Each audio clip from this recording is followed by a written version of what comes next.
gimana kabar kalian? Semoga kalian tetap sehat, kalian baik-baik saja dan tetap semangat dalam mengikuti pembelajaran jarak jauh. Nah, di sini berjumpa lagi dengan Bu Dina dalam pembelajaran sejarah peminatan kelas 12 IPS 1 dan IPS 2. Nah, apa sih yang akan kita bahas pada pembelajaran kali ini? Tentunya kita akan melanjutkan materi kita, yaitu tentang Perang Dingin. Nah, bagaimana sih sejarah Perang Dingin itu? Nah, untuk itu kita simak ya materi berikut ini. Selamat belajar. Nah, di sini kita coba ingat lagi pasca Perang Dunia Kedua. Nah, pasca Perang Dunia Kedua di situ terlihat bahwa adanya sebuah ketegangan antara blok barat dengan blok timur. Blok barat itu mana dengan blok timur itu mana? Tentunya kalian sudah tahu karena Bu Dina sudah pernah menjelaskan ke kalian. Nah, di sini ketegangan ini kemudian memunculkan atau memicu sebuah perang, terjadinya sebuah perang. Nah, perang apa ayo? Nah, yang di sini disebutkan adalah Perang Dingin. Ya, jadi Perang Dingin itu bukan perang menggunakan es maupun perang yang dilakukan di daerah kutub ya. Tapi Perang Dingin ini terjadi karena adanya ketegangan dari dua blok barat dan blok timur. Untuk selanjutnya coba kita lihat penyebab dari Perang Dingin. Oke, baik. Di sini kita akan membahas tentang Perang Dingin. Nah, di sini kita akan melihat konsep dari Perang Dingin. Nah, coba kita lihat ya. Perang Dingin adalah istilah yang menggambarkan konflik antara blok barat dengan blok timur. Nah, blok barat itu mana sih? Blok barat itu di sini disebutkan adalah Amerika Serikat, sedangkan blok timur adalah Uni Soviet. Nah, tentunya kalian sudah tahu ya bahwa kedua blok ini dikatakan memiliki ketegangan. Itu bukan ketegangan perang yang memang terjadi secara fisik, tetapi di sini adalah perang dingin, yaitu perang yang lebih pada persaingan. Kemarin sudah sempat Bu Dina singgung-singgung ya. Nah, inilah konsep Perang Dingin, pengertian Perang Dingin ya, menggambarkan konflik antara blok barat dan blok timur. Oke, sekarang kita akan lanjut ke latar belakangnya. Apa sih latar belakang dari Perang Dingin? Kita lihat ya latar belakangnya. Nah, ini pasca Perang Dunia Kedua, Amerika Serikat dan Uni Soviet berkeinginan untuk menjadi negara yang terkuat. Ya, jadi antara Amerika dan Uni Soviet itu mereka ingin bersaing. Mereka itu ingin diakui oleh dunia bahwa mereka itu adalah negara yang paling kuat atau negara yang terkuat. Nah, untuk itu mereka saling bersaing untuk menanamkan pengaruhnya di dunia. Ya, jadi saling bersaing menanamkan pengaruhnya di seluruh dunia, dan dia itu mengharapkan bahwa aku itu bisa diakui dunia bahwa aku itu paling kuat. Contohnya Amerika Serikat yang sampai sekarang masih dikatakan sebagai polisi dunia. Nah, itu kan menggambarkan bahwa Amerika Serikat ini memang dikatakan juga sebagai negara yang terkuat gitu contohnya ya. Nah, mereka berebut untuk menanamkan ideologi mereka di dunia. Masih ingat kan ideologi Amerika Serikat itu apa, dan juga ideologi dari Uni Soviet itu apa? Nah, sebelum kita lanjut, coba kita ingat-ingat lagi ideologi yang dimiliki oleh Amerika Serikat dan juga ideologi yang dimiliki oleh Uni Soviet.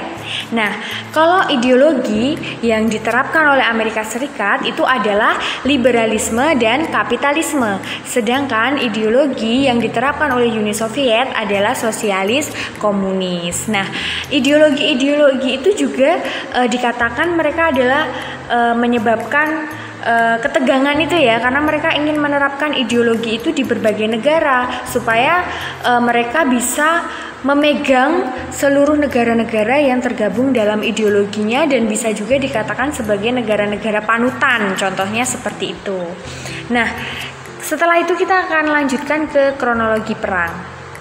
Nah, di sini kronologi perang yang dilakukan oleh Amerika Serikat dan juga Uni Soviet ya. Yang pertama, mereka itu membentuk sebuah fakta pertahanan ya. Membentuk sebuah fakta pertahanan. Nah, di sini ketika kita lihat, di sini ada Amerika dan Uni Soviet. Kita akan melihat fakta pertahanan yang dibentuk oleh Amerika dan Uni Soviet. Yang pertama yang dibentuk oleh Amerika adalah NATO. Jadi NATO ini terdiri dari gabungan negara-negara dari Atlantik Utara. ya. Kemudian yang kedua itu ada CENTO. CENTO ini adalah negara-negara yang ada di kawasan Timur Tengah. Selanjutnya adalah SETO. SETO adalah negara-negara dari kawasan Asia Tenggara. Yang terakhir yang dibentuk oleh Amerika Serikat adalah ANZUS. ANZUS itu adalah gabungan dari Amerika Serikat, Australia, dan New Zealand atau Selandia Baru. Itulah fakta-fakta pertahanan yang dibentuk oleh Amerika Serikat. Nah, selanjutnya kita juga akan melihat fakta pertahanan yang dibentuk oleh Uni Soviet. Kalau kita lihat di sini, fakta pertahanan yang dibentuk oleh Uni Soviet itu hanya satu, yaitu Fakta Warsawa. Nah, Fakta Warsawa ini apa sih isinya? Jadi Fakta Warsawa ini adalah gabungan dari negara-negara yang mendukung Blok Timur. Ya, jadi di sini pertahanannya itu lebih banyak yang dibentuk oleh Amerika Serikat daripada Uni Soviet. Tapi walaupun Uni Soviet hanya membentuk satu, itu juga sudah besar ya, karena pada saat itu negara-negara yang mendukung Blok Timur itu juga banyak gitu. Itu untuk dalam bidang pertahanan. Kemudian selanjutnya adalah dalam persaingan ekonomi. Nah, persaingan ekonomi. Yang pertama Amerika Serikat ya. Amerika menawarkan beberapa bantuan ekonomi. Yang pertama adalah Marshall Plan. Jadi Marshall Plan ini adalah lembaga bantuan yang dibentuk Amerika bersama dengan negara Eropa Barat. Ya, jadi menjalin hubungan dengan negara Eropa Barat.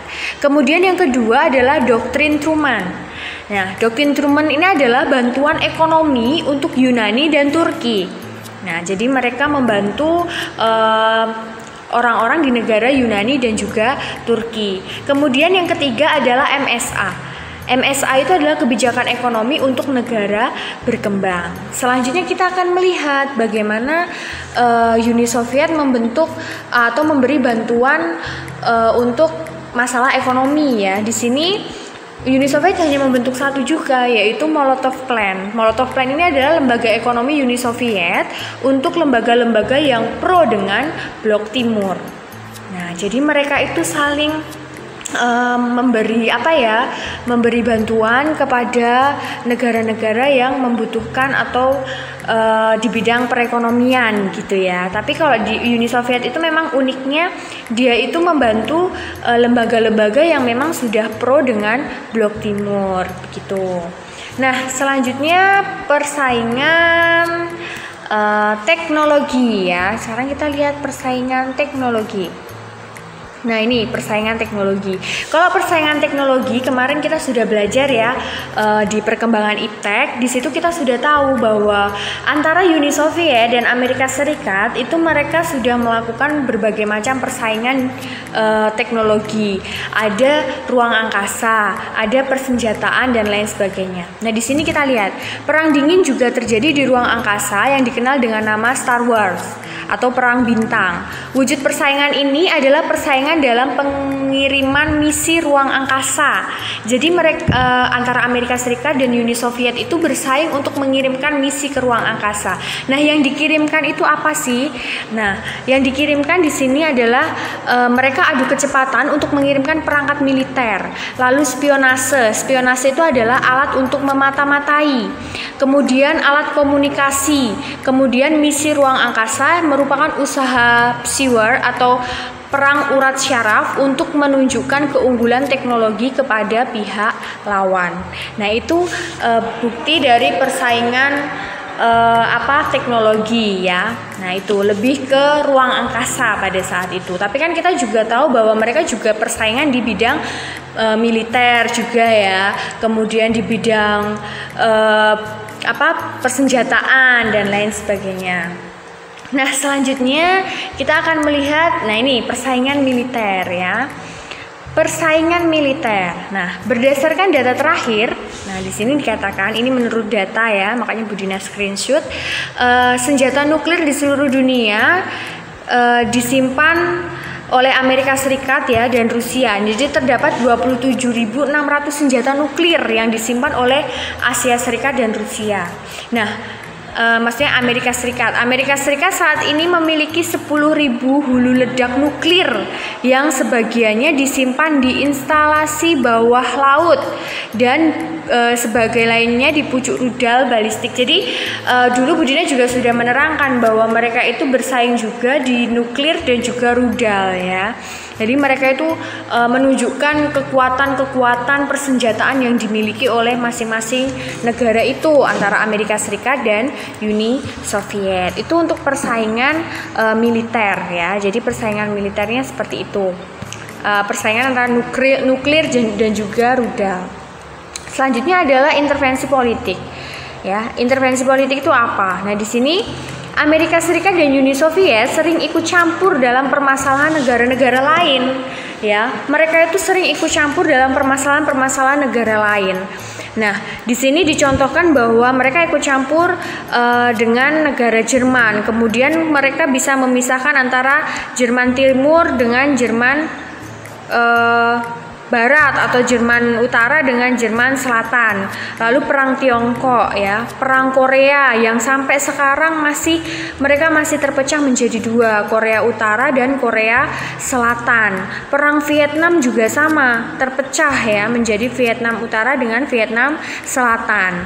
Kemudian mereka juga ikut dalam menanggapi krisis di Kuba. Nah, mereka itu selalu ikut campur karena apa?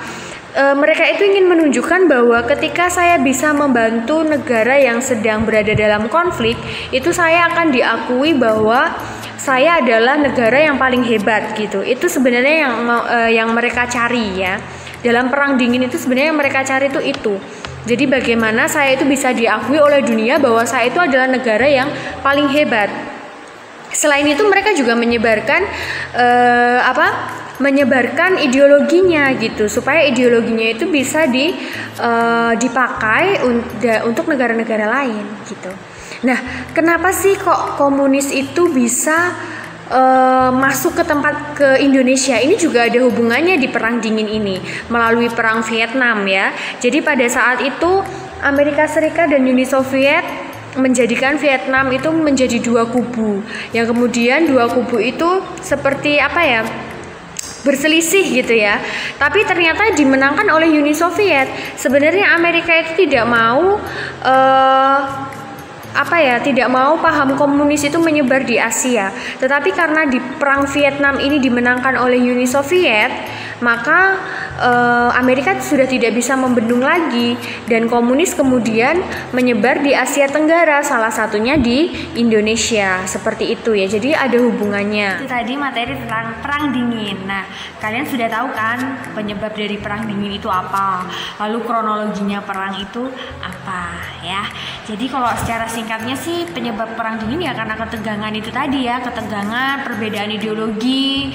Kalau Amerika Serikat tadi liberalis kapitalis, kalau Uni Soviet itu sosialis komunis ya kan, dan ideologi mereka itu memang bertolak belakang. Nah, itu juga suatu faktor yang menyebabkan ketegangan itu, yang kemudian menyebabkan perang dingin yang terjadi antara Amerika Serikat dan Uni Soviet ya. Jadi tadi kronologinya sudah kita pelajari. Nah, untuk itu nanti silakan disimak videonya dengan baik. Kalau ada yang ingin ditanyakan silakan langsung japri ke Bu Dina ya. Bu, ini gimana Bu, begini-begini, kalau mau memperdalam materi boleh langsung japri ke Bu Dina. Nah, seperti itu. Jangan lupa untuk yang terakhir, kalian silahkan memberikan kesimpulan di kolom komentar ya, kesimpulan maupun tanggapan kalian tentang video ini. Jangan lupa like ya, subscribe ya boleh, nanti siapa tahu ada video lagi dari Bu Dina supaya kalian langsung ada notifnya gitu. Terima kasih, semoga kalian tetap sehat, selalu semangat, dan Tuhan memberkati. Selamat pagi.